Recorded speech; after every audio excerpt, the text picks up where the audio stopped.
Alright guys, this video is going to be the complete opposite of the one that should have been released at 5 p.m. Central yesterday.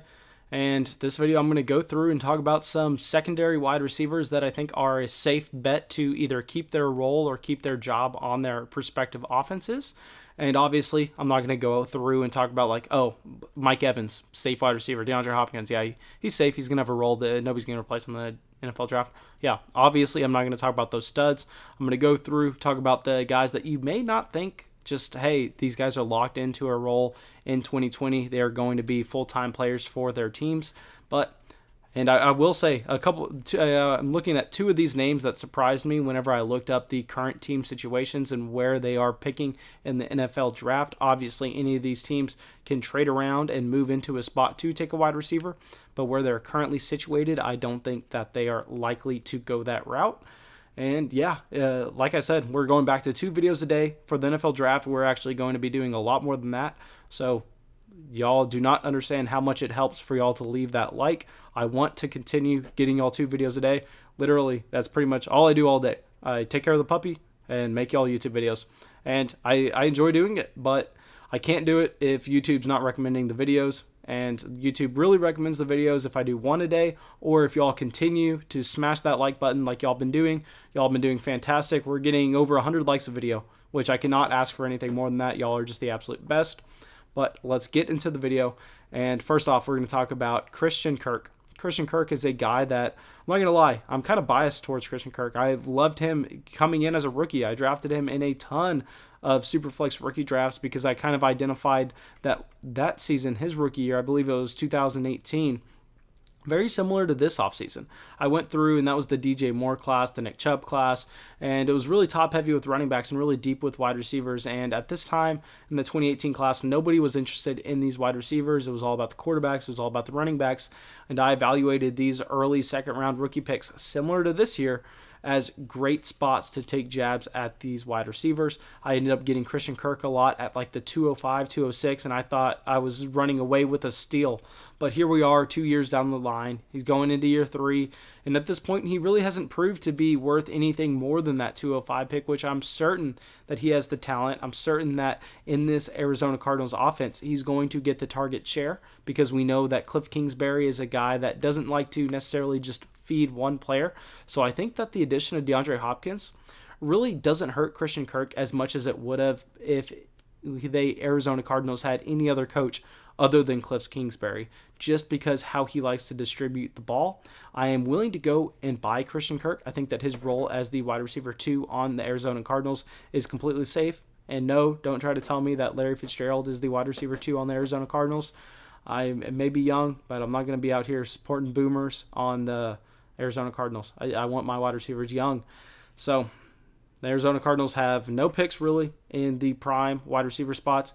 They could go CeeDee Lamb at 108. Now that would make Kyler Murray, I don't know, leave a comment where he would be your quarterback in Dynasty if they went out and invested in CeeDee Lamb with the 8th pick, which Kyler Murray was asking for them to do. But I don't think they're going to reunite him with his old college teammate. I think that they're going to take an offensive tackle there, which even will help Cristian Kirk and this offense overall.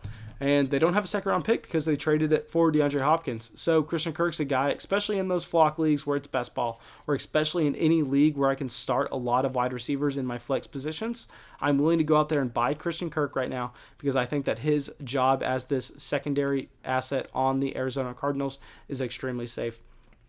Now let's go to a player that his value has taken a good hit for a good reason in the last couple weeks, and this is Mccall Hardman. Yes, they restructured Sammy Watkins. Sammy Watkins is going to be back in 2020. Yes, Demarcus Robinson re-signed. And I'm not necessarily lowering down Mccall Hardman on my dynasty ranks just because now I see this team as not really an option to go out and draft a wide receiver high. They have the 32nd overall pick and the 63rd overall pick. And after bringing back those 2 wide receivers and after investing in Mccall Hardman in the 2nd round, that I truly believe they're going to continue to have him as their wide receiver 2, and he's going to be able to take a massive step forward this season, especially with, I want to point out that the Chiefs have actually brought back every offensive player that they had last season, and I hate to point it out, but I think it's because of the quarantine we're under. I think it's because of the limited offseason. The team can't go out there and really talk to these players and have a good sense of them. So I think that they're just being very smart and trying to bring back everyone they can to keep just keep the unit intact. And I don't think it really speaks that poorly of Mccall Hardman. Now let's get to a player that I was really high on last offseason. I thought he was a great value. I still think he's a decent value, especially with this team's current situation. And this is Mike Williams at the 106. Mike Williams, a lot of people are down on him because of the uncertain quarterback situation in LA. Completely understandable. LA is also a team that has a lot of offensive weapons they've had for a very long time. They've lost an Eckler, they have Keenan Allen, they have Hunter Henry. But I'm here to say that because of all those weapons, Mike Williams and his role aren't necessarily going anywhere. Obviously, they are not in a range to take a wide receiver in the first round. If anything, hopefully they take a Justin Herbert or a Tua Tagovailoa at that 106. And in the second round at the 237, I don't think that they are really interested in a wide receiver that high either. I could see this being a team to bring in a day 3 player, but I find it hard to believe that they're going to go out and invest either of those picks, top 40 picks, on a wide receiver. Now, let's get to a guy that I don't own any of, and I may be looking to buy. I don't know. His price has dipped very far, but I've learned my lesson. I've been burned by buying these quote-unquote buy low wide receivers when really they're just bad wide receivers. But anyway, this bad wide receiver, buy low wide receiver, whatever he is, I believe that his role on this New England Patriots offense is completely secure. N'Keal Harry, the Patriots only have the 22nd pick, and they have they have the 23rd pick. They have no second round pick.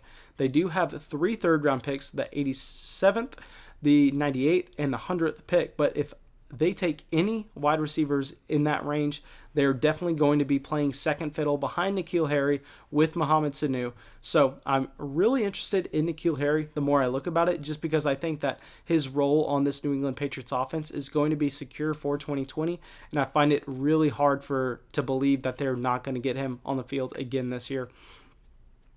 Now let's go to a team that just brought in a free agent wide receiver in Emmanuel Sanders, the New Orleans Saints.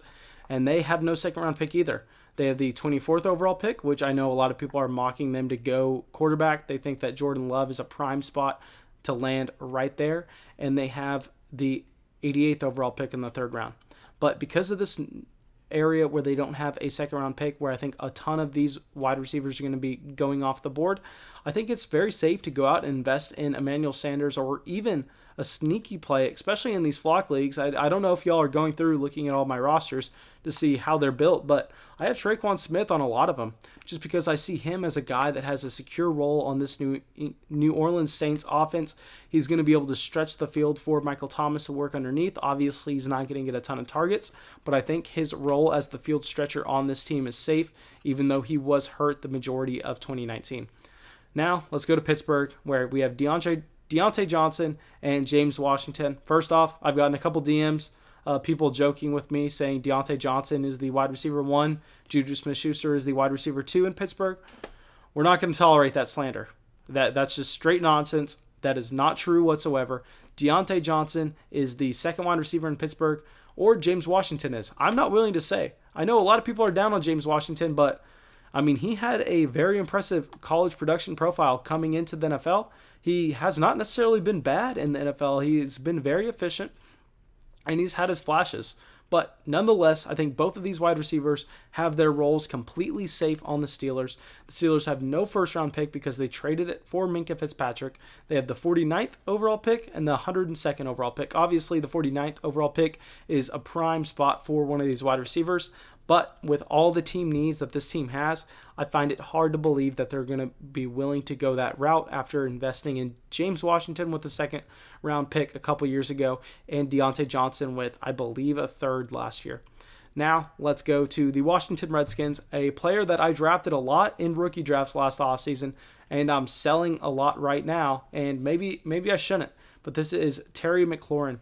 Now, Terry McLaurin obviously had an extremely impressive rookie season, but like I talked about with Deebo Samuel last video, he was an old rookie. What's his true ceiling? I know he is a gifted athlete, But how many targets is he going to be able to see in an NFL season? And that's my main question, and that's why I'm trying to sell him. Say if I can get a top 10 pick in 2020, try to get one of these top 5 running backs, one of these top 3 quarterbacks in Superflex, or one of these top 2 wide receivers. But nonetheless, the Washington Redskins have the 2nd overall pick and no 2nd round pick and the 66th overall pick. And with the 2nd overall pick, it's kind of different than the Lions in that there's a clear pick for them at 102. They can easily just go Chase Young here if they want, which I believe they will do. A lot of people have Chase Young ranked as the best player in the NFL draft. And I don't, even if they invest in someone with the 66th overall pick, I mean, that player is not going to be taking targets away from Terry McLaurin, no matter what I say about Terry McLaurin. So I think he's actually a very safe buy, especially in those flock leagues where we can start so many wide receivers. He would be a very good guy to own. And maybe, just maybe, Mccall Hardman is actually worth his price right now. You can get him for pretty much nothing. And maybe he has a role on this Washington offense this upcoming season. But thanks so much, guys. Really hope you all enjoyed the video. Really hope you all got something out of it. As always, if I said something wrong, I said something you didn't agree with, go down in the comments. Let me know. But I don't want to just hear, Mason, you're an idiot. You got to tell me why I'm an idiot. You got to give your explanation. But yeah, that's all I got for you guys. Have a great day.